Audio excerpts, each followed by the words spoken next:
Conséquence de la guerre en Ukraine, terrorisme, Covid-19, Macky Sall justifie l'urgence d'une aide à l'Afrique, titre en une le quotidien national. Le chef de l'État a reçu hier le patron du groupe de la Banque mondiale, David Malpass, présent à Dakar pour le Forum mondial de l'eau. Le président de la République a profité de cette tribune, informe Le Soleil, pour proposer l'activation du mécanisme renforcé de riposte aux crises pour permettre aux États de répondre à trois situations compliquées que sont la Covid-19, le terrorisme et la crise en Ukraine. Pour Macky Sall, cette mauvaise expérience combinée aux effets néfastes de la pandémie et à l'avancée du terrorisme affaiblit les États et provoque de nouvelles dépenses au détriment des dépenses prioritaires, relate encore Le Soleil. Le fret maritime a beaucoup augmenté, ce qui a fait que les matériaux de construction ont drastiquement augmenté, a-t-il dit, toujours dans l'Astre de Anne. Il y a, poursuit le chef de l'État, une inflation qui frappe les pays. Le pétrole est passé à $136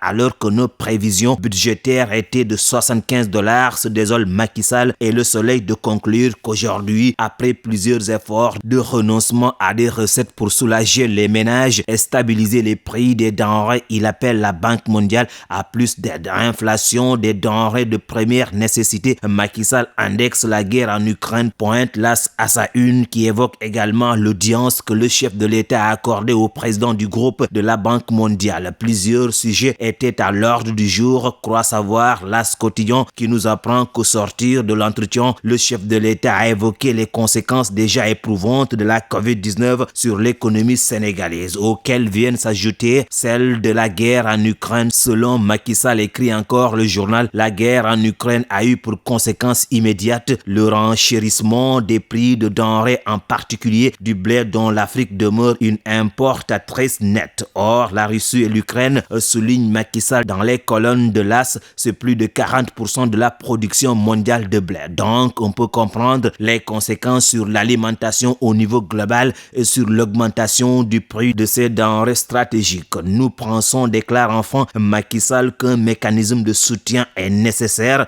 pour servir d'amortisseur. Et puis, braquage armé en Casamance, Kilifeu et sa famille, victimes de bandes armées, lance en première page Les Échos, qui indique que le rappeur activiste s'en sort avec une blessure à l'avant-bras droit. Les opérations de l'armée en Casamance semblent avoir désorienté les rebelles et les bandes armées qui cherchent d'autres moyens de subsistance. En multipliant les braquages, commente de son côté l'Info quotidien. Hier, relate le journal, un véhicule particulier a été attaqué et dépouillé de ses biens entre Badjouré et Bignona.